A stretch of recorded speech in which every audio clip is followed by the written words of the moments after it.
few, a few. What is the difference between few and a few? Few is used with plural countable noun.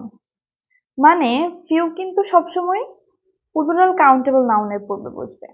দেখো, I have few pages, I cannot finish writing my essay. মানে হচ্ছে আমার মানে few হচ্ছে সবসময় negative, মানে আমার কাছে খুবই কম পরিমাণ পেজ আছে যেটা দিয়ে আমি আসলে আমার ইসেটা কমপ্লিট করতে পারবো না।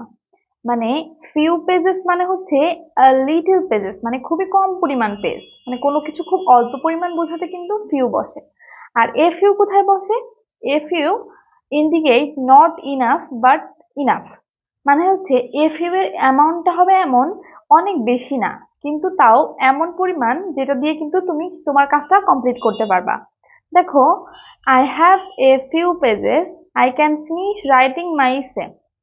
মানে হচ্ছে আমার কাছে যতগুলা পেজ আছে এগুলা দিয়ে কিন্তু আমি আমার রচনাটা লেখা শেষ করতে পারবো। তার মানে ফিউ হচ্ছে নেগেটিভ অর্থে, মানে একদমই নাই অর্থে, আর এ ফিউ হচ্ছে অল্প কিছু পরিমাণ আছে বোঝাতে ব্যবহার করা হয়। আশা করি তোমরা বুঝতে পেরেছো। Thank you.